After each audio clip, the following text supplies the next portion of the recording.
I feel hyped. How about you? Ooh, ooh, ooh.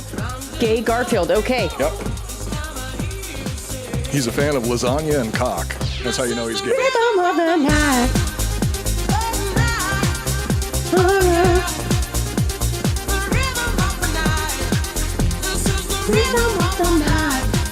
Oh, that gets you pumped, doesn't it? Dude, is it just this entire era of music? 'Cause Yep, it seems like, yep. It's like all of them are fucking bangers. Oh, sorry, leave it for this one.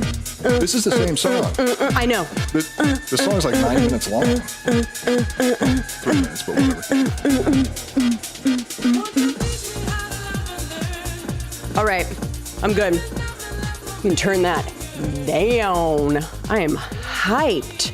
I was dragging, but I am now fully feeling the rhythm of the night. I'm coming back around to that playlist after the show's over. Oh, yeah.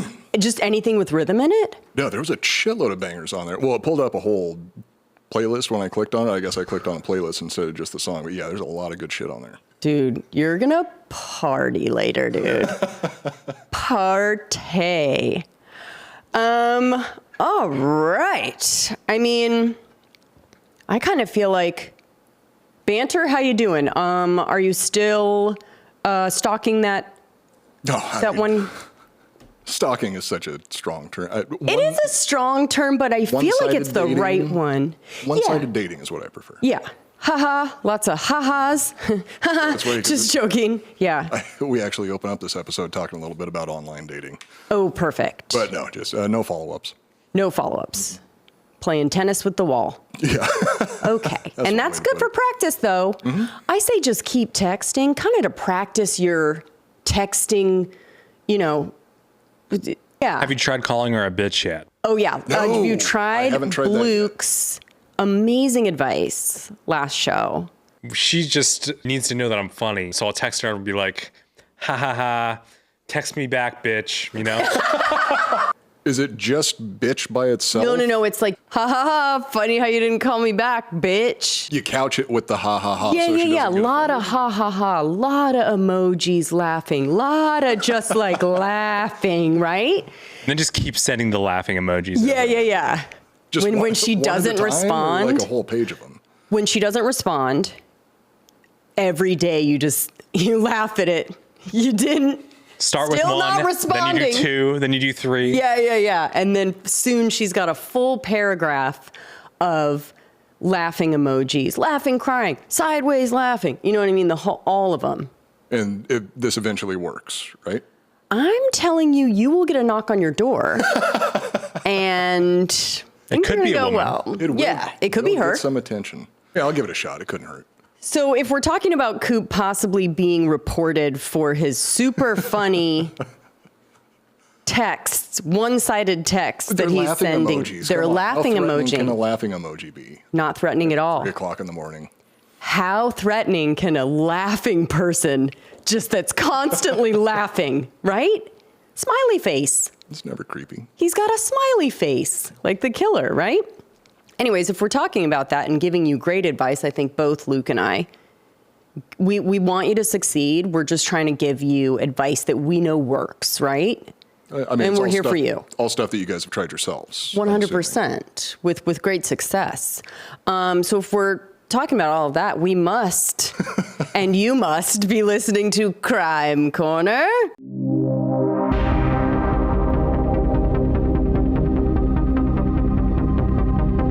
Authorities are desperately searching for a killer accused of going on a rampage. The search for a possible serial killer. An urgent manhunt for a man authorities believe is behind a triple killing spree. Police here speculating that a possible serial killer may have struck again.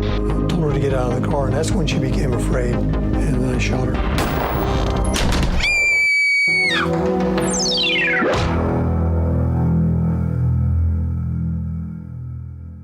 I'm your host, Jesse Wiseman. As always, I am joined by my co-host, Coop, and our producer, world's greatest detective, Inspector Bluke. I like Inspector Bluke. I like Inspector Bluke too. I like Inspector Bluke. That's a new one. So And then blue cocky. Jesus Christ. I mean, you can't say You can't be it. saying it on the show, Bluke. Damn, It's gonna right. start all over, dude. I keep encouraging I think it, he don't I? kind of likes it. Yeah, well, I think he kind of likes It it. is always kind of shameful to admit you like the blue cocky. You know, any press is good press, really. So before we get started, head over to Spotify, rate and review the show. And while you're there, leave a comment telling us how much you love us and any advice along the lines of what we've been saying that you have for Coop. Just throw it in the comments. That's the best place to communicate with him. Clearly not by text. So that's where you can leave also cases that you want us to cover in the future. Whenever we pick your case, we do shout you out. No matter what the name is, the username. Could be anything. Sometimes we use the wrong one. Sometimes we use the wrong. Look, we do what we want. We play fast and loose, and we thank you for your help. If you're listening on Apple, I guess the big guy, the powers that be, whatever, are saying that we need ratings and reviews. So if you like us, if you care about us, Ruben, just create a bunch of different accounts and rate and review us, If okay? anybody's going to do it, It's going to be Ruben. And you can leave whatever you want. You can put leathery poon on there. I don't care, bud. As long as we get the ratings. So today we've got another fun and flirty episode for you that's got all of our favorite things. A missing wife. Boom. A suspiciously unconcerned husband. But you never know. People handle grief in different just to ways. some people, I don't think it's that suspicious, but some people mention it. Exactly. He's doing a lot of laughing, actually. And so for you, he's just, he's trying to get through it. Another example of why we love to dunk on the Brits, and a couple so unattractive, we had to add a fourth entry just to mention it. Did you? I was honestly shocked when I saw a picture of them the first time. It looks like they look like they're straight out of Monty Python or something. Yeah, both of them. And I'm sorry, but both of them. They're a fucked up looking couple. Yeah. Yeah. This is the case of Patricia and Keith Hall. Okay, so if I tease this a little bit to Bluke, I'll say the same to you guys. This is a fun one, very British, right? Right round where I stayed in Leeds. I didn't know you'd been over there. Oh yeah, stayed there for a little bit. What's a little bit? How long? Like 6 months. Uh-uh. Yeah. Spent Christmas. No shit. You never mentioned yeah. that before. Oh yeah. I've lived a bunch of different lives, not unlike yourself. And then anytime that, you need a follow-up question, like, I don't remember a lot of it. We partied, we played darts, we fucking went to the pub literally all the time. I went to the track. I did all the British shit, dude. And in a small town, it was super fun and weird. I mean, it seems like it'd be awesome, but I was going to say, I don't think there's actually anything else to do aside from that. No, How was the All of food? Europe. not great. Okay. I was just checking. making Not sure that was great. correct. Even the McDonald's sucks. How do you fuck that up? I know. They can. The Brits.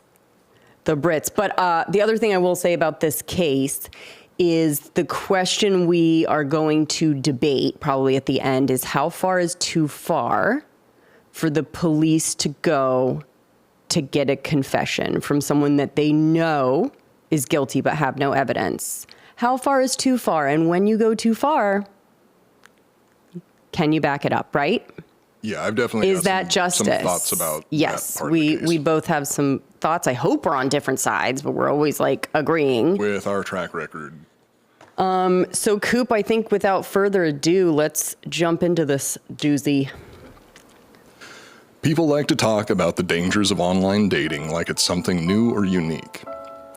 When a news story breaks about someone being catfished or swindled or even murdered, everyone is quick to point out how dangerous dating has become with the introduction of technology compared to how things used to be.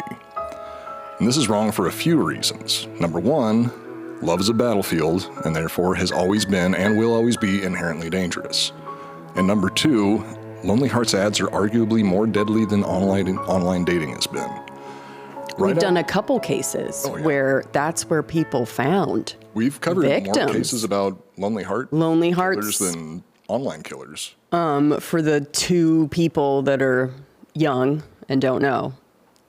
In newspapers, there was the only way that you could It's almost like Craigslist misconnections or whatever. It's the only place that you could put out an ad for, you know, what you're looking for, you're single, what you're into.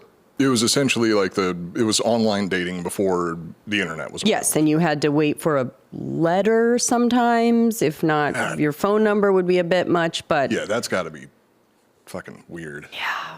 You just send a letter of a laughing emoji. Way back then, it's like, wow, he really went through a lot of effort to be creepy. Go ahead. Sincerely. Yeah, sincerely. Hey, women like it when you Best. go the extra mile, right? Oh, yes. So right out of the gate, you've got the Lonely Heart Killers, Martha Beck and Ray Fernandez. They killed multiple women during the late 40s, all of whom they found through ads in the newspaper. Before that, there was Harry Powers, who was active in West Virginia during the 1930s and primarily targeted wealthy widows who had placed ads in the paper looking for love. That was another thing that was, for the Lonely Heart Killers especially, we saw that out for men and women, targeting lonely widows or widowers. But there's one thing that gives Lonely Heart ads a definitive edge over online dating in terms of danger, and that is they can pose almost as much risk to the killer themselves as they can to the victim. That may be a little hyperbolic, but you get where I'm going. Well, listen, but we're saying both sides of the ad can be, you got to be scared of all of it. Yeah, I mean, admittedly, one side is at a little bit bigger risk, but it does pose a risk to both. Yes. So this was a lesson learned the hard way by our alleged killer today. And I have to say alleged here for a very, very dumb reason that we will discuss later. Yes, buckle up. Might have tipped my hand there a little bit. That's all right. So on the night of January 26th, 1992, Patricia Hall and her husband Keith got into an argument in their home near Leeds, England. This was far from the first fight the couple had experienced. Neighbors and relatives knew them as having a tumultuous and often explosive relationship, largely due to Keith's volatile temper. Although fights were common in the Hall household, this particular quarrel had the distinction of being their last. Isn't it pudgy? Is that how it's pronounced? Yeah, pudgy. Is that? Oh God, I hate it. Yeah. It's even worse than pudsy. Pudsy. It's both. Pudgy, both but if you're saying it in the accent and you're from there, it's pudgy. But we're gonna say pudsy. I would not be able to take anybody seriously there. I know. But they sound so smart. Like even the retarded ones. Well, I think because of the English accent. Like people from Liverpool and stuff, to me, they don't sound smart. Like they're the different dialects around there. Some of them do sound smart no matter what they say. Like even the low class, like white trash sounds super intelligent, but there's some places where even the professors sound like Cockney dumbasses. Well, Cockney in general in London is bonkers insane. It's not even really English, but... You know the rhyming slang, right? Yes. Dude, what the fuck? I love it. They're British. We beat them so long ago. It doesn't even matter. They're all fucking nerds do to me. whatever you want. We're good. Okay? We got out. So let's get a picture of the players. Brace yourselves. Brace yourselves. So this is a picture of Patricia and Keith. She's dressed so well, but Got like a Jackie O look going. If Jackie O was the secretary in Ferris Bueller's Day Off, red-haired, you know. Do you know what I'm saying? I don't know that actress's name, but she dead ringer for You her. know who I'm talking about, though. Yeah. Okay. That's what it is. It's like nobody knows her name. You but know exactly who Keith looks like, right? Okay, who? Jimmy Savile. Yes. You put him and Jimmy Savile side by side at the same age. Okay, so for audio listeners, we have given you the exact couple. That's probably the most accurate verbal description we've given of anybody on the show. No shit. They did make it. Dressed really well, though. You know, they look like they're a good pair. Every top has a pot every pot has a top kind of thing. They just look so British. So British. I think we have another picture as well of Pat and Keith at the beach. Look at that. And I will say they're always dressed really well. They do have a good sense of style. I'll Just give like them a that much. cool British Leeds kind of scene. I don't fully understand the point of going to the beach if you have to dress that warm, though. That's all they have there. Yeah, true. That's the only beach they'll ever know. Do you know what I mean? They're like, oh, this is the beach. So it's either that or go. I don't get it. Go get blackout drunk somewhere. Yeah, exactly. And they will after this, by the way. Yeah. After a few hours of fighting, Patricia and Keith wore themselves out and retired to their separate bedrooms, as you do. Keith downstairs in a guest room, and Sign of a Patricia. good marriage. Yeah, well, I mean, I always say go to bed angry. Do not fight into the wee hours. It never, ever will get resolved. That is actual advice for you guys. Go to bed angry, wake up in the morning, and try and figure it out after some sleep. Right? There's a surefire way for me to say something that I'm going to regret, and that's if I keep getting pressed on something at like 2 o'clock in the fucking morning. This is more for the gals because we like to work things out. We want to work it out. We want to get to the end of it. And sometimes in the wee hours, you are just going to make the road longer. You will never get to a resolution. To your point, you're going to say something shitty. They're going to say something shitty. And anyway, so just make sure you drink a lot of alcohol in the morning because alcohol is the key. It's the key to resolving any issue. Yeah, anything. So Keith in the downstairs guest room and Patricia upstairs in the master bedroom. Sometime in the pre-dawn hours of January 27th, Keith woke up due to the freezing winter temperatures and decided to swallow his pride and sleep upstairs with his wife, where it was warmer. However, just as he reached the stairway, he was met by Patricia, fully dressed and with her keys in hand. Without saying a word, she brushed past him and walked out the front door. Hours later, the morning arrived to find Patricia still gone. Curious where his wife had run off to, Keith called Patricia's sister, Christine, to see if she had any news. Christine, however, was unaware that Patricia had left. She went on to ask if Keith had reported her missing, to which he replied, no. No. We're going to hear the way that he actually talks later in the episode, and it's so fucking obnoxious. It's so bad. I mean, like, if I wake up every day and every morning. If you hear it in a Guy Ritchie movie, it can come across as really fucking cool. But if it's just like a normal dude saying it, it's like, oh, come on, man. Speed it up. I could be alone on that, but yeah, just not a fan of that particular like region of accent. Yes. The one that makes them sound like they're wearing a hat, you know? A flat cap Like everywhere they go. Yeah, exactly. Yeah, I know what you mean. Yeah, it's just really elongated. Exactly. And I think it's him, really. I don't know what it is about that accent. All inflections go on every word. Yeah.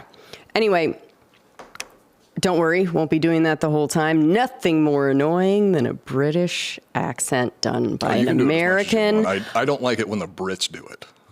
When they have their own accent. Yeah, I know. It's like, come on. So he replied, no. At that point, she had only been gone a matter of hours, and he was certain she would show up soon. She was probably just teaching him a lesson and making sure that he knew that she was really pissed. So her car was found abandoned the following day, roughly a mile from their home. Strangely, it hadn't been Keith that reported Patricia missing. Instead, it was a concerned family friend that tipped the police off to the disappearance and triggered the search. But despite combining both Patricia's abandoned vehicle and the surrounding area, no trace of her was found. So we should put an asterisk next to that because there's two conflicting reports. One of them says that it was a family member that was also a police officer that reported the disappearance. I did hear that, yeah. Other ones say I think it's the official court records say that, or one of the official records say that it was Keith that reported her missing. So I'm not sure which is true. It's one or the other. Yes. I think maybe he called, and as it goes, they don't do missing person report on somebody of a certain age that's been missing a couple hours. Yeah. So he maybe tried, but it didn't go to a full, I guess they call it missing from home. Really? Missing from home report. So they didn't, I don't think, file it until somebody else called or triggered something else. Yeah. Patricia Ann Hall, or Pat as she was known to her family, was 39 years old at the time of her disappearance. We've got another picture of Patricia here. Now, I don't know if she's 20 years old or 39 years old in this photo, because the other photos were from their wedding. Right. But I think she's looked the same. I think she looks like just one of those one age people, like Morgan Freeman or whatever. Yeah. Where it's just like, you always look like that, just different backgrounds. She kind of looks like that one girl who used to be on SNL when Will Ferrell was also on Rachel SNL. Dratch. Oh, that's Dude. another good one. She does. That's another good one. These people look like everybody. It's weird. Yeah. But, you know, again, very British, mom cut, you know.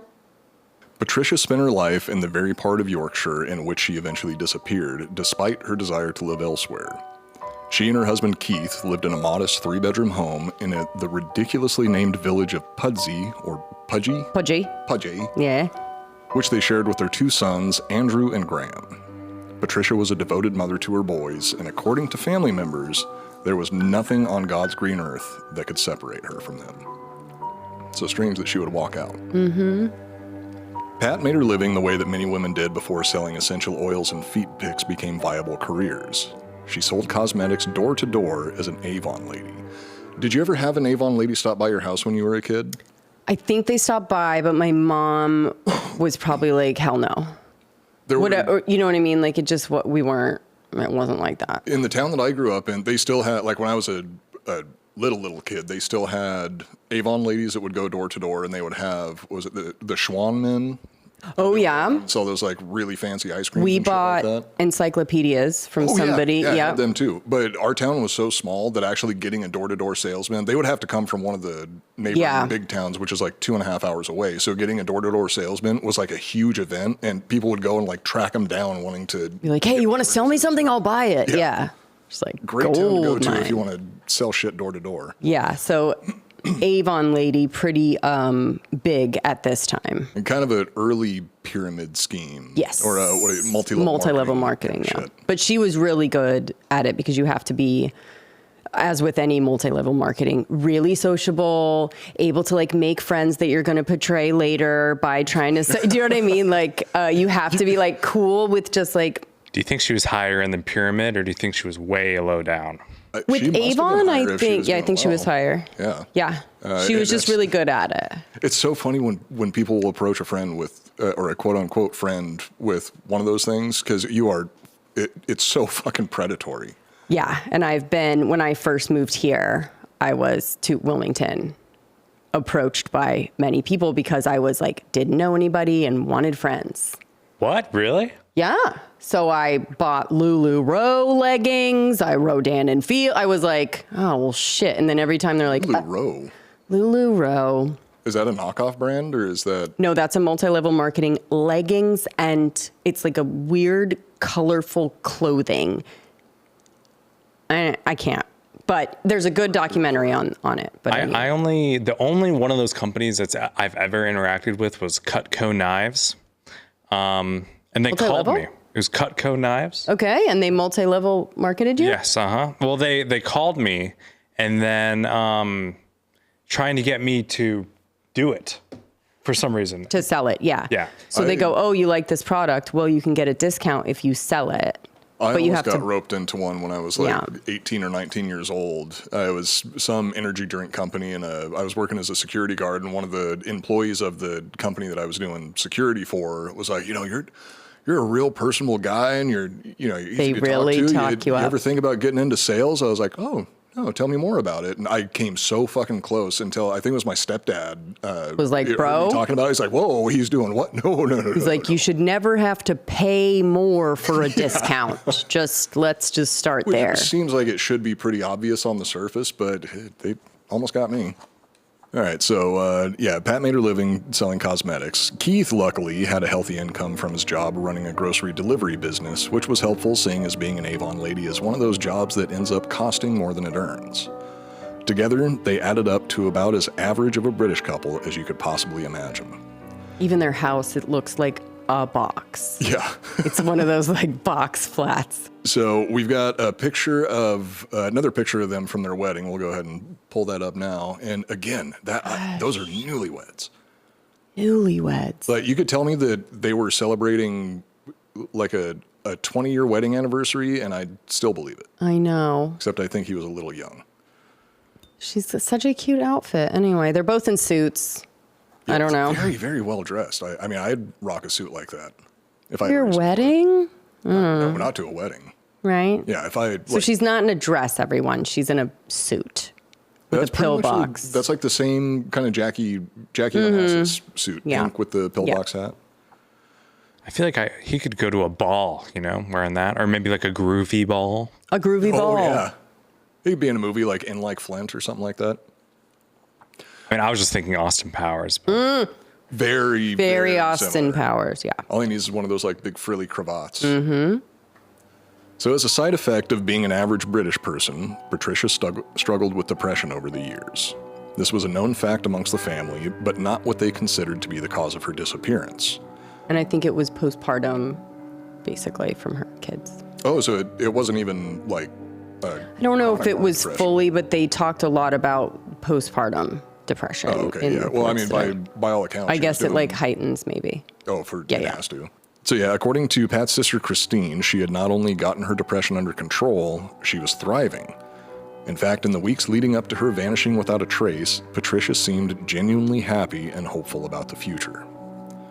One of the things Patricia had to feel hopeful about was a long-awaited change of scenery. After spending her entire life in Yorkshire, she had finally taken steps to pursue her dream of settling down in Scotland with her sons. Settling down in a trailer park in Scotland, which to me sounds pretty cool, but over there that is just like moving to a trailer park, I would assume. Yes. This was a very exciting development for Pat, but not so much for Keith, who actually wasn't part of the plan. In fact, he wasn't even aware that Patricia was taking the boys and moving to Scotland until she broke the news to him on the very night that she mysteriously disappeared. So it wasn't secret that she was like, hey, I'm leaving. So, you know what I mean? It wasn't something that he had found out later. Anyway. As the search for Patricia dragged on through March of 1992, investigators started taking a harder look at the most obvious culprit, her husband. Investigators had already learned from the neighbors and family members that their marriage was far from happy, and her sister Christine was more than willing to explain at length how much of an asshole Keith was. When detectives dug a little deeper, they found that the timing of some recent developments in their relationship looked very suspicious on the timeline of Patricia's disappearance. Family members reported that they had last spoken with Patricia on January 25th when they spent the day together in Ripon. Ripon,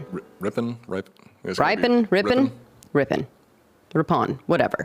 From there, Keith was the only person to see or speak to her up until her sudden departure from the family home. According to Keith's own statements, he and Patricia had been fighting the night before she allegedly left, and the topic of that particular argument was her bombshell announcement that she was filing for divorce, taking the kids, and moving to a trailer park in Scotland.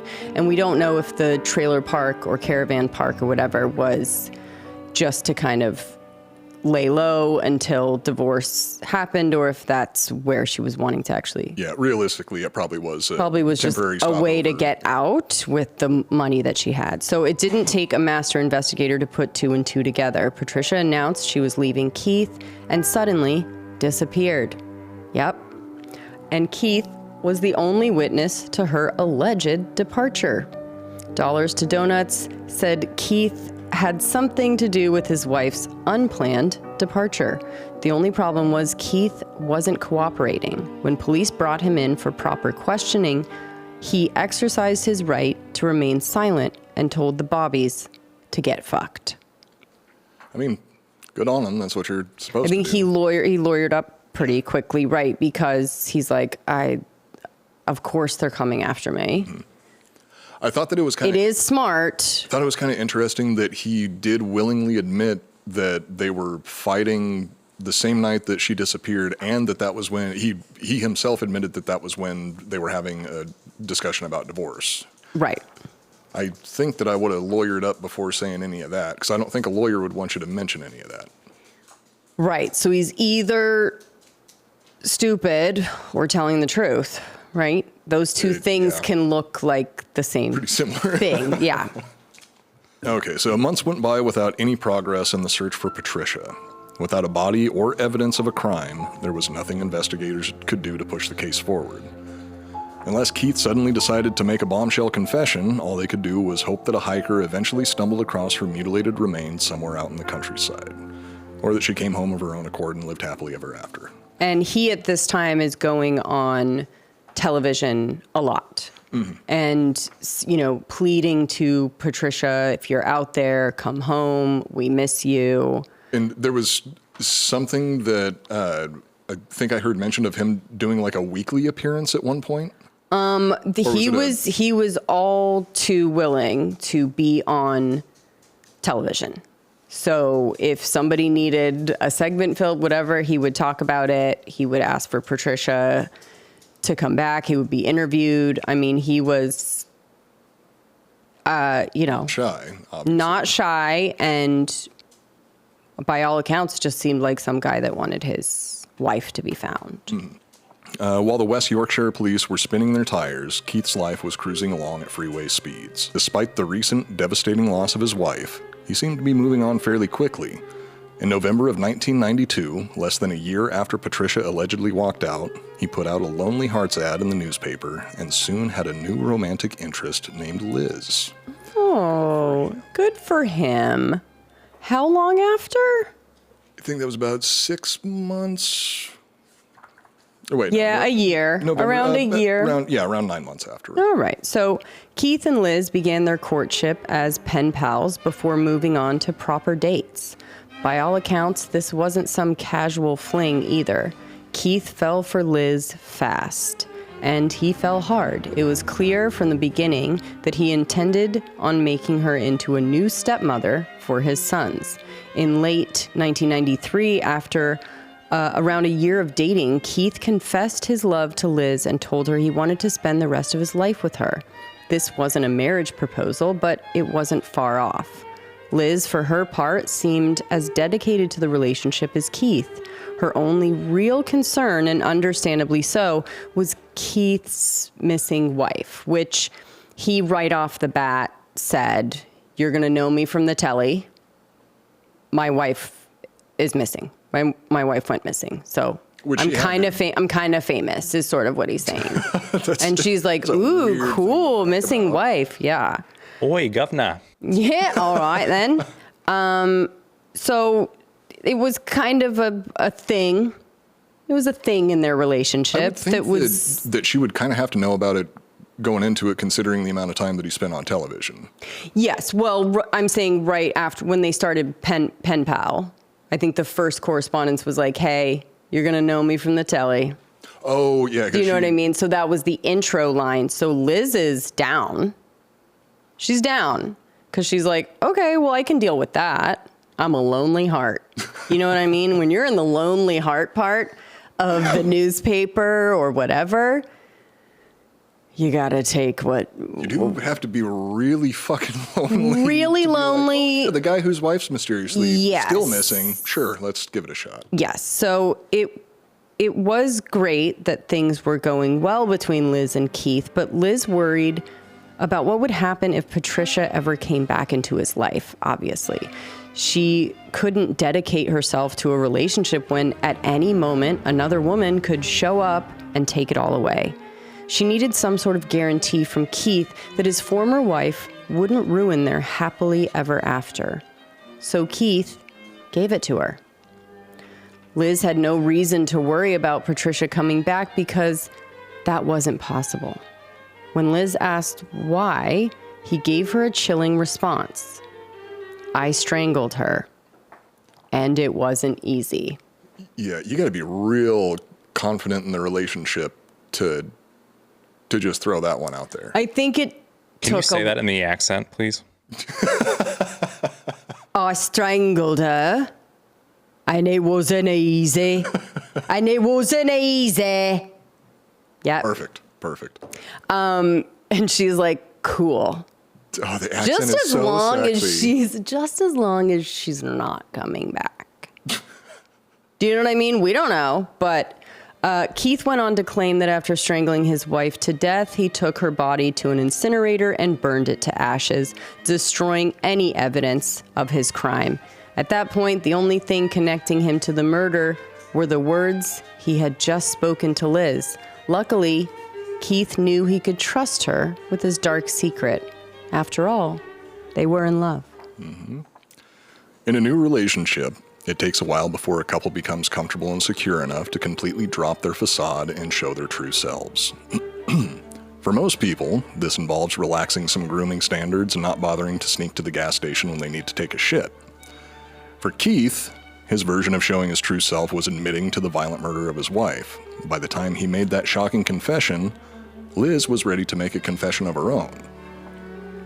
After a year of dating, Liz finally admitted to her own dark secret. She wasn't actually a lonely woman looking for a partner. She already had a partner. Specifically, she had a partner that was assigned to her by the West Yorkshire Police Department. And this was because Liz was actually an undercover cop running a honeypot, and I'm not talking about Winnie the Pooh. Holy shit. Oh, God. a year, dude? That was a twist I wasn't expecting. Got him, dude. Finally. Finally, we got him, dude. Not going to happen often, Luke but every is now like- and then we're going to slip one by him. Yeah, he's going to go, what? It had taken more than a year and countless faked orgasms, but Keith had walked right into the trap. They now had recorded audio of Keith admitting that he had murdered Patricia and disposed of her corpse in an incinerator. The hard work of the detectives and the sexual sacrifices made by Liz had achieved their goal of obtaining the evidence they needed to put Keith behind bars for the rest of his life. With the audio confession in their pocket, the following trial would be nothing more than a formality. And this police officer or whatever, was super brave in this moment. I don't know if we go into it. No, not really. So it first started out with a woman coming into the police department and saying, hey, this guy I responded to an ad and he said, you're going to know me from the telly. My wife is missing. She went into the police department and was like, I don't know what to do with this. So they took it over from there. And in this confession part in the car, they had lost live audio. So she had to go in there and they were like, dude, do you still want to do this? And she's like, oh, right then. Get on with it.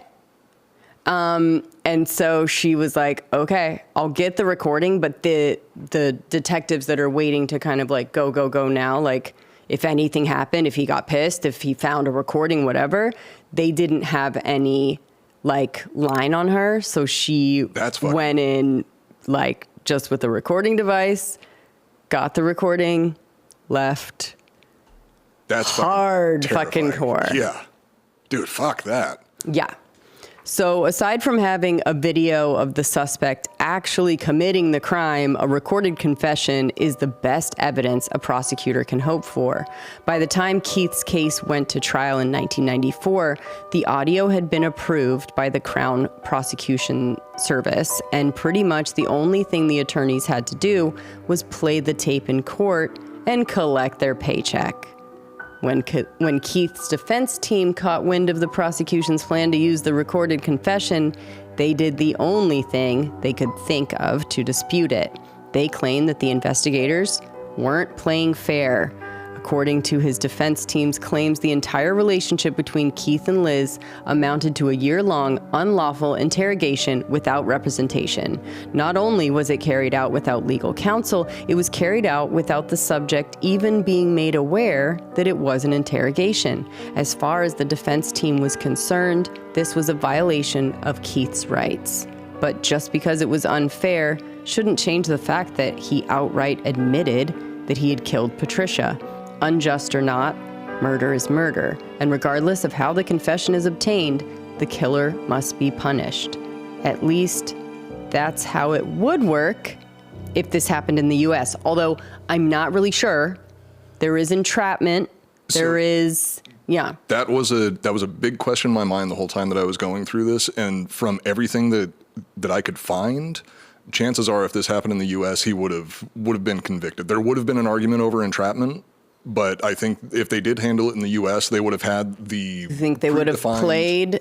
Do you think it would have been admissible? Yes, because I don't think they would have done it the exact same way. They would have done it within their predefined guidelines that would have made everything they did admissible in court. And this, they were kind of going in not really knowing whether or not it was going to be admissible. And I think the fact that Liz is an actual police officer and not just, if she was a civilian, I think it would be different, right? Because you're just talking to another person and you happen to record a confession. Cool. But if you're a police officer, then it gets into the interrogation world. You need to be told that you can have a lawyer, you don't have to talk. And so the debate is big, and we'll continue it throughout the episode. Yeah, because I do have some feelings about it, because I think, so how far, like how deep in was this undercover officer getting? Because if you're actually like having a romantic relationship with somebody for that long, that's really pushing the boundaries. Because if you're wrong, you're fucking this guy up, like big time. Right. So I don't know if it was that long, but you know, apparently I don't know if they even had sex. I mean, I don't. See, I think because they didn't. I think because they didn't.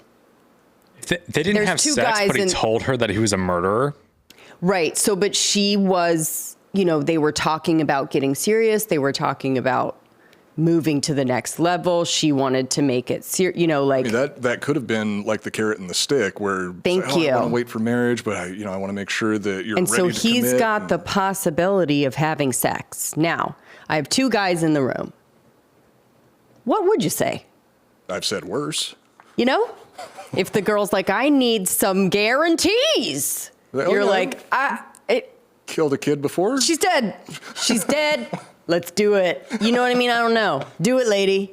Do it, lady. I would probably, I'd say I really just, I want to get something off my chest. And I feel like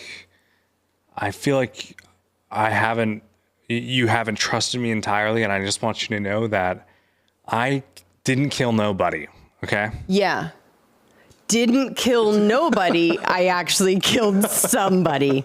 Great. Loophole. That's why he's such a good detective. I know. Because you're like, what? You like get thrown off.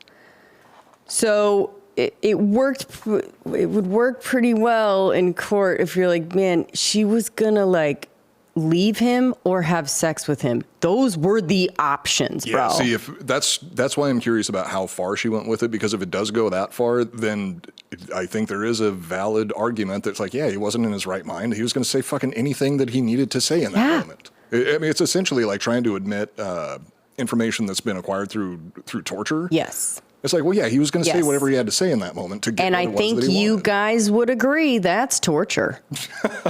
Waterboard me. Don't do that, right? Waterboard me, just don't give me blue balls. Don't blue balls. Come on, it's a real thing. So yeah, it's one of those. It is a real thing. Come on, Luke, back me up on this. That it like hurts. Yes. Okay. Carry on, it's not Keith. unbearable though. Oh, that's.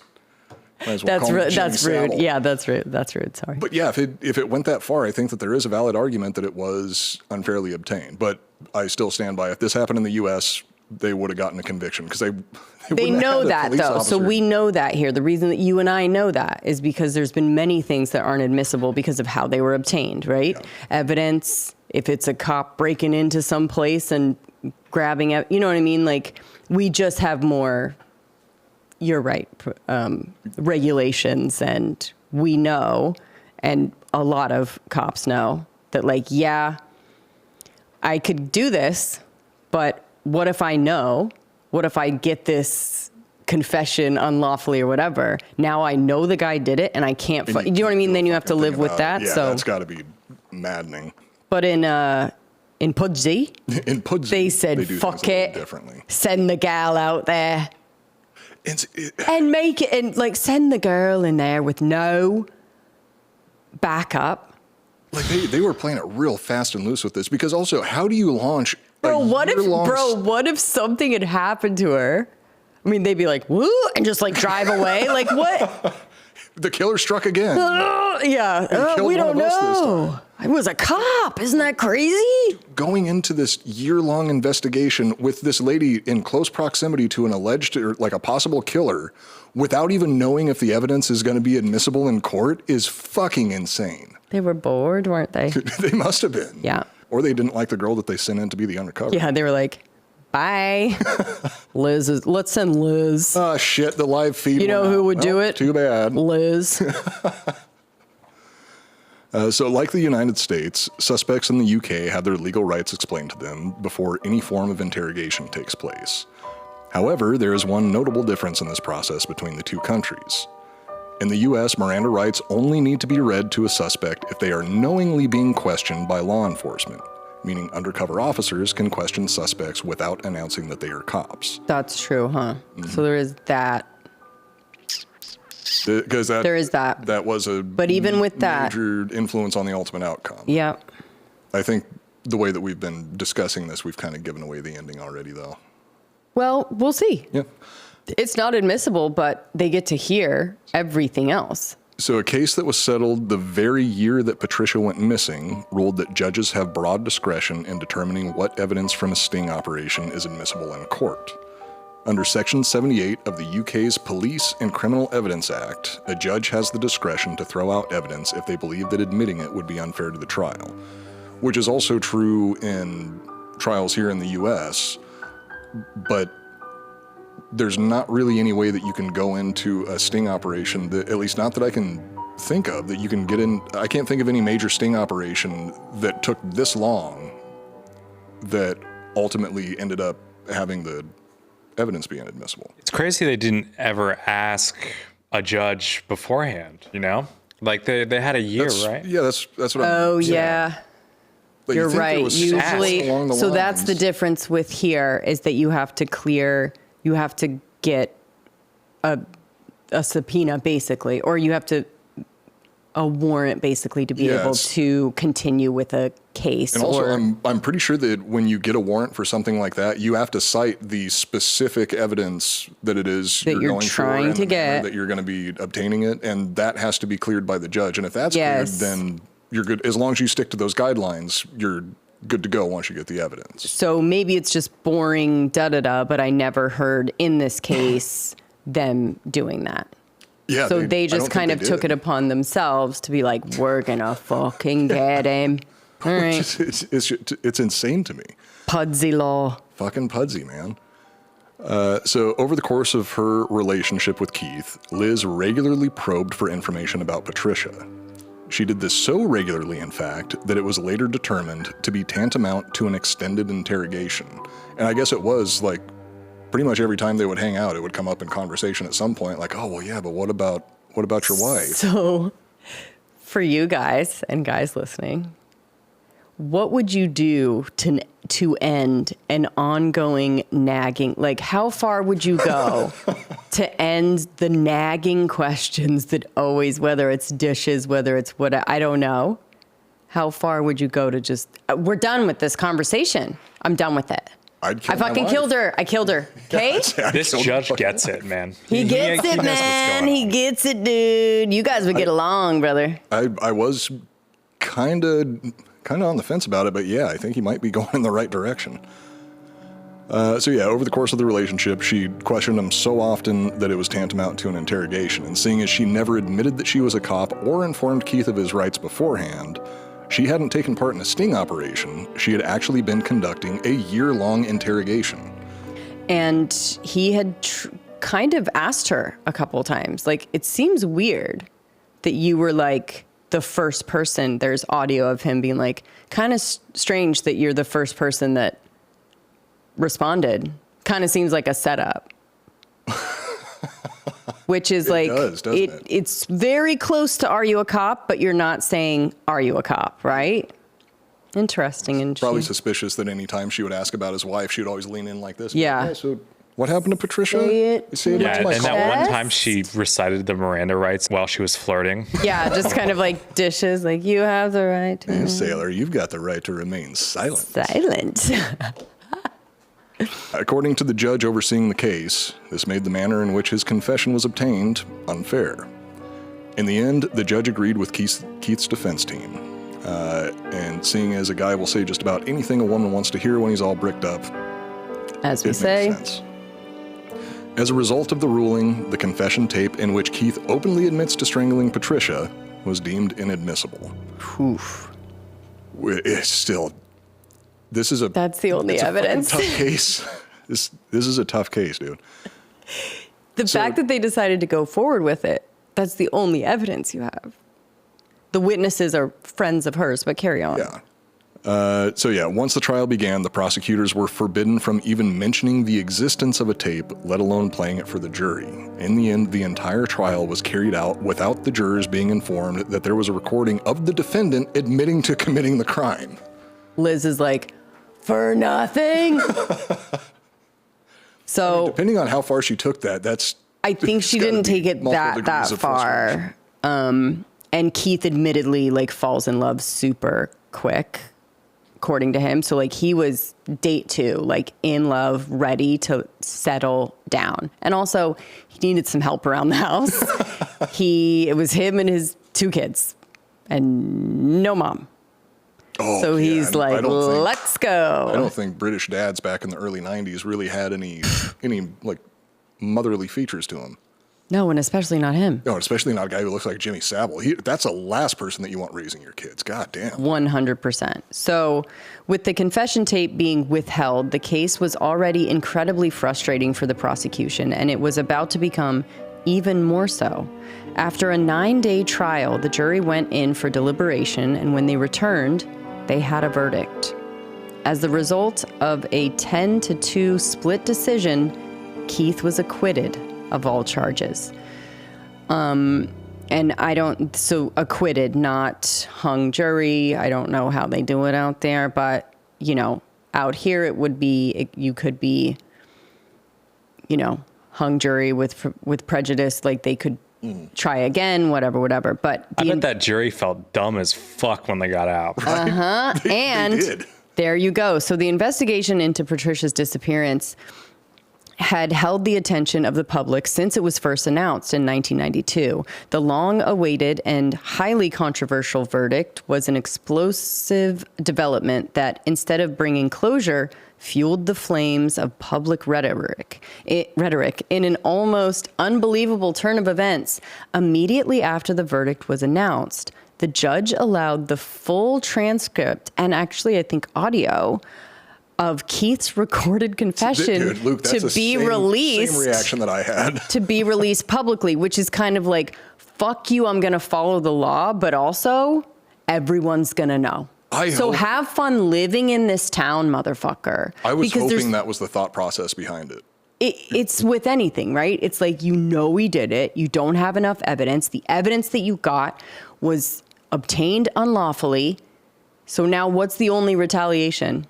Now everyone else can, let's do court of public opinion. Have fun with that in Pudsey. Yeah, which we should mention. Pudsey's not a super big place. It's very small. Leeds itself is very small. So it's a, country. Small place within a small place. Yes. So the revelation sent shockwaves through the area, especially amongst the jurors who learned that they may have just let a confessed killer walk free. And I guess when you hear the confession, it's a lot different.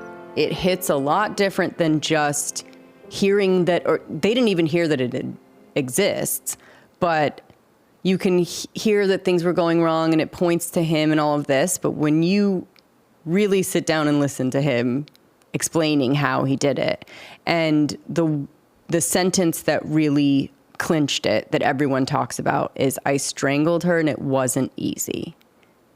That is a description. I strangled her and it wasn't easy. It weren't easy. And Liz is like, what the fuck? What are you talking about? What are you talking about? And even afterwards, he was still in love with Liz. He really thought maybe she had, almost like the guys that think strippers love that. He thought maybe she had just kind of gotten caught up in something and talked about it. Do you openly. think he knew about the tape beforehand? Yes, he did. He did. Yes. So he knew that she was. Oh, because that's when they obviously arrested yeah. him. Yes. You So would then know he about was that at brought that in. He was brought in for questioning again. But what does he say? I stand by my right to not make a comment. It's something. It's different than what we say here in interrogations, which is like plead the fifth or self-incrimination. Yeah, basically. So now this tape is out, and he's in a small town. And when he was like acquitted, he's like, sweet. And doing all these interviews, still, he's back out on the telly. He made the wise decision of after the transcript was released, the next public statement was through his attorney. Yes. Which, smart, good on you. Yes. So Keith's statement following the verdict was carefully worded and read to the media by his attorney. And it read, quote, I am only too painfully aware that, I can't do accents or else I would. I'm only too painfully aware that over the last 2 years, by Chinese whispers, which, gotta love the early 90s. He's such a weirdo. He's such a weirdo.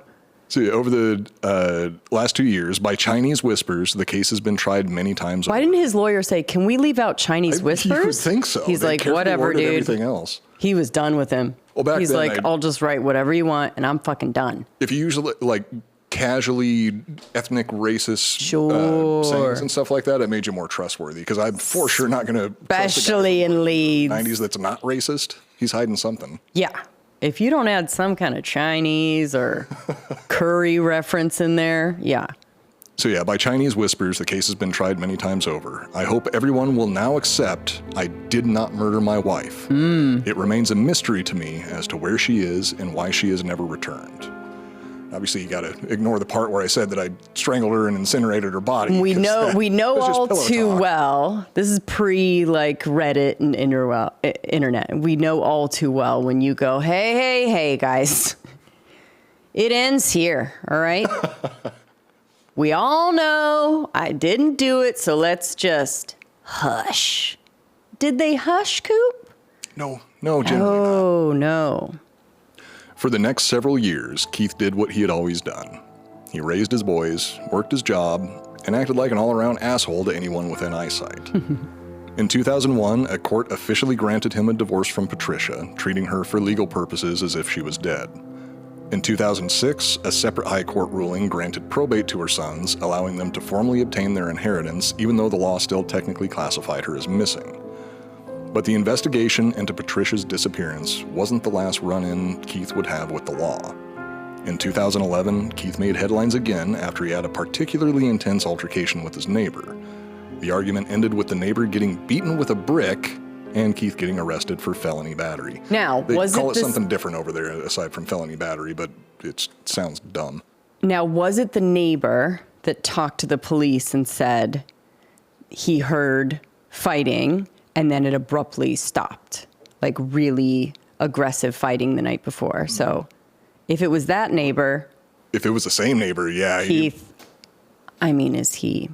is he out of bounds there? I mean, you live next to him still. You're like, I'm going to fucking beat that. If his roses go even like this much over. He was just looking for the right reason to go marching over there and say they took a brick something. With him. I mean, a brick kind of seems like you beat someone with a brick. It's not crazy to take a leap to like you would murder someone, right? Because be a little light choking that turns into not so light choking. Sure. So yeah, in 2006, separate high court ruling granted probate to the sons. So beaten with a brick. Beat his neighbor with a brick, and luckily this time he didn't get off scot-free. He was convicted and sentenced to 4 years in prison. So at least he spent some time in prison. Since his release, he did a lot of interviews beforehand, but since his release, he's only given one interview for a 2-part docuseries called The Confession. And we've got the trailer for The Confession here, so we can And the reason why we don't have any of the media is because when they do, and especially Prime, when they do these documentaries, they scoop up all places that you can see things, interviews with him, the confession audio, everything. They're very good at wiping it from any place that we can get it where we usually get media. So I would suggest watching this documentary, making your own,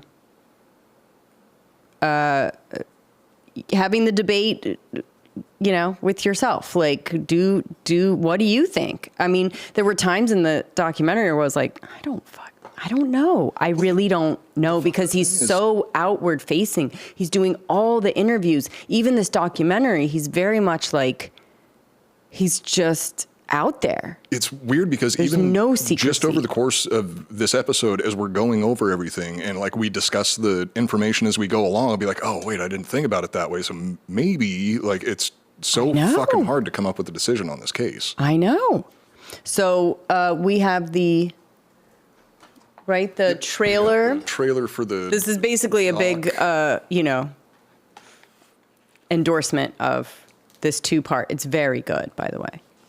During the early days, I'd get home from work, look after kids, get the tea sorted out, got them to bed. Did so good. Then I'd go around as early as I During the could early days. to police officers, to help them out with their inquiry. The police search area in Pudsey has widened even further today, 11 days after Patricia Hall was last seen. We got so desperate that we went to see a clairvoyant. This is her to see sister, right? what happened to Pat. I don't, unless They she's dyed her mentioned hair. Water. We would have done anything. So I know Christine was a brunette when she was younger. Yeah, but I think this desperate was... to know where she was. It would make sense. So as Christine was forefront. Case in the incident room at Pudsey. Pudsey? DC Kennedy and myself did house to house with the immediate neighbours. We found some revealing information. It seemed Keith Hall had played down how serious or how aggressive the argument was the night Patricia left. The neighbour could hear internal doors opening and shutting. And then in the early neighbour that hours, got I think beat 1 with a a.m. brick. he said that the arguing next door had stopped. Suddenly stopped. During the early days. You know, every morning. Reminds me of, did you watch Chernobyl? The miniseries? You know, the guy who played, is it Legasov? He's got that really kind of high voice, and he was in Our Flag Means Death, or whatever it's called. Yes, yes. So through this entire ordeal, Patricia's sister, Christine, that you saw in the documentary, never stopped fighting. In the 34 years since her sister's disappearance, she has never given up on the search for Patricia and has done everything in her power to ensure that her beloved sister doesn't end up becoming another unsolved cold case. We'll have a picture. Yeah, it'll be the picture right before the video. During the early days. Yeah, that was definitely Christine in that other clip. Just the blonde that hair. is the girl from Ferris Bueller's Day Off. I can't see it any other way. Now, if we are to believe his confession, she will never find the body. Correct. If he took it to an incinerator. Although, are there just incinerators? Well, that's open? He worked for the grocery delivery, and what I read is that somehow through that he did have, the police looked into it, and he did have access to incinerators through his job. Through grocery delivery? I guess so. That should have been. I hope that was brought up in the court case. Then, I think there was all circumstantial evidence was brought up, but that's all they had. When you only have circumstantial, and we talk about this all the time, like, do we even think that people should be convicted on only circumstantial? And it Not happens, really. It happens a lot more often than you would think. So, and in breaking news, as of 1 week ago, her struggle has begun to pay off. Due to continued pressure from Christine, Patricia's cold case was reopened and reviewed in early 2025. In April of 2026, a coroner in Wakefield officially opened an inquest into her death. According to Coroner Oliver Longstaff, fucking name. Longstaff, what a great last name. who obviously missed his calling as a porn star. There is ample reason to suspect that Mrs. Hall's abrupt and complete disappearance is a consequence of her having died a violent and unnatural death. Okay. I think her husband saying that he strangled her to death is also some evidence that she died a violent and unnatural death. As of a week before the recording of this episode, on August 10th, 2026, excavations are being carried out in areas suspected to be Patricia's final resting place based on newly acquired information. So what was originally going to be a sad ending to a cold case is now a hopeful beginning to a new investigation. Nothing of note has been found because she was incinerated, but Patricia's family is hopeful that they will finally receive closure after 34 painful years. Keith has declined to make any statement about the renewed investigation, but it's safe to say he's probably hoping for the Grim Reaper to show up before Patricia's body does. So, last public image of Keith is from the documentary. That was the last public appearance that he made. Yeah. And that's how Keith looks out the window now. Every morning. That fucking accent. Every morning I get up and I look for Patricia. Imagine hearing like a judge presiding over a case with that accent. Yeah. I wouldn't be able to take a single goddamn thing they said seriously. Oh, they wear their wigs too. Oh, yeah. Oh, yeah. You cannot talk like that and wear a wig and expect anybody to take you seriously. No. At least not in the developed world. All right, so little bit of debate. I think we did it throughout the episode. You felt a certain way in the beginning. Do you feel, or do you feel the same? I think I might kind of be going the other. So in the beginning, I was 100% convinced that he for sure did it. Right. 100% did it, and that was that. Now I think there's a possibility that he could have just been saying that so he could get some action. But I mean, it's a but big, you've got to have a theory on what happened to Patricia then, because she would not disappear into thin air. He had to have killed her. I mean, The incinerator was really compelling. Really compelling, the incinerator. Also, him saying he did it. Oh, yeah. There's that. That compelled me, Luke, right? Well, put them together. Put them together. Access to incinerator. Saying you did it. Now, it comes into question with us with us a lot, where we go, yes, you did it. But if we believe in justice and the justice system, do we believe then that someone should be convicted on a honeypot? Even if we believe that they did it, right? So we have to, and we usually do, err on the side of justice where there has to be rules in place, or else you and I could both be in the same situation. Yeah, and we hope to God that not in the same situation. I have no access to an incinerator. But, we're not murdering people, but if they're just going off vibes.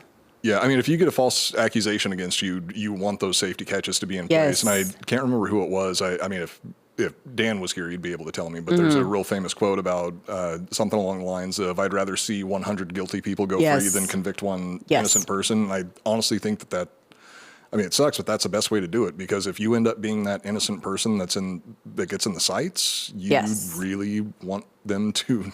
Because as we know, once you get in the sights and when you get in the system, almost impossible to get out.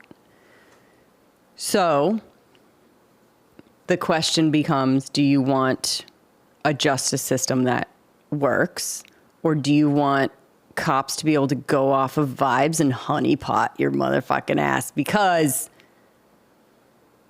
I mean, if you got one response, let's say you got a response from this gal, and she's like, admit to murder, and I'll fucking just admit to murder. Yeah, all right. You would fucking admit to murder. Who did I kill? You know what I mean? Just tell me who I killed. Tell me how I did it. And I'll say it. Tell me how I did it. Tell me how I did it. And I'll say it. So Do we hate Keith? Do we hate Keith? And I will say, if I hadn't seen a picture of him or heard him talk, I'd be a little bit more forgiving. I'd still think that he did it, but every morning. Yeah, God. Sorry. The fact that he almost killed somebody else helps. Thank you. Well, he sounds like an asshole. Yeah, that's how everybody describes it. The good thing about people like this is they're always like this. You can't, you know what I'm saying? If they are, like an OJ, let's say, ended up going to jail for being super aggressive. Can't keep it under control all the time. You've just given them you've just told them you can get away with it, basically. And then you just keep an eye on it. Most of the time, they will show that not be able to not be themselves, right? So I don't know with this guy, but of course he did it. Of course we hate him. And, you know, his life, him looking through the window like this is pretty perfect because in his small town where he stayed, he couldn't go anywhere without people being like, that's the motherfucker. Total you can't get, no friends for the kids. I don't know why he stayed. I guess he had no way of getting out. But those kids must have felt entrapped. Bro. Shit. Oh my God. Don't make Get Dad me mad. the fuck out of here. How do you have that relationship with your dad after, like, there's a recording of him saying that he strangled their mother to They death. were very, very young. The documentary, thankfully, and everything on the internet, thankfully, does very well to not show them names. Like, we don't know anything about them, thankfully, but people in the town do. Yeah. The school, the whatever. So if there's any consolation, his life was made total hell. And he was a total pariah in the neighborhood. So this is Keith. Every morning there he is at the window. That honestly is, that's kind of worse than going to prison because let's say that he did get convicted and they put him on death row or something. He's going to make a couple friends in there. The guys in there, they're looking for company, so he's not going to be ostracized by them. Staying in Pudsey, that's... I don't know why. Well, if you don't have means. But anyway, how he got a good lawyer, too. I don't know. I mean, there's a lot of things in this case that are interesting, but the debate is the best part about it because, to your point, do you want that to be the standard? We don't. So in the standards that we have, you're going to have a Keith. The UK has a long history of being turning a blind eye towards guys that fucking look like Jimmy Savile. They look like obvious predators. Jimmy Because Savile. the lawyers look the same, the judges look the same. They all look the same. They're all wearing the wigs. It's all this like the sea of just, But Lonely Hearts. What do you think was his kind of his ad? Like, what did he promise maybe? Oh, those would be to the gals, as far as like a good time or what he's all about. What would you think? Those would be way harder than online dating because with those, you've got like one paragraph to lure them in without any pictures or anything like that. What would be your line, you think, to get him in? Don't even need a paragraph. Just need one line of words, bold print, cheese and butt stuff. Love it. And a phone number. Love it. And then someone, you know me from telly, I murdered my wife. So that's all for this episode, but we'll be back again next week with another fun, flirty episode for all of you true crime fans out there. If you haven't already, head over to Spotify, rate and review, leave us a comment about how much you love us, and also that's the best place to communicate with Coop. If you'd like us to cover a case in the future, that is the best place to leave it. We do have a list, so don't think that your comments are going into the ether. They are in a list with your names, the right names. Yeah, that. So, truthfully, The one that got screwed up was one that I didn't put, because the way that I do it is I put together a quick boilerplate outline and I put the listener's name on it. The one time I didn't do that, fucked it up. And you're like, oh, let me go back. And there's multiple, if there's multiple suggestions, we're obviously going to give credit to multiple people, but you guys really like brutal, hardcore dark shit. So we every once in a while need to do a light, fun wife murder, right? Incinerator, right? Honeypot. The fact that this is a palate cleanser does give a pretty clear idea of what we're dealing with in our heads. Yeah. So please keep those coming. We do have a list and we will get to them. Also, Apple, rate and review. Merch. I think on the next episode, you guys will be in tank tops if they're be here by then. Dude tops. I mean, if they're chick tops, I'll wear one anyway. A little crop top. So head on over to drinkingbros.com to check those out. And it's for dudes. It is a great chick magnet. If you're single, wear a Crime Corner shirt. You don't have to wear a tank, but wear a shirt. Girls will come up to you and at least start a conversation. And from there, it's up to you, brother. Also, if you want early access to episodes of Crime Corner, bonus episodes, and all other shows on the network, sign up for Drinkin' Bros Patreon at patreon.com/Drinkin' Bros.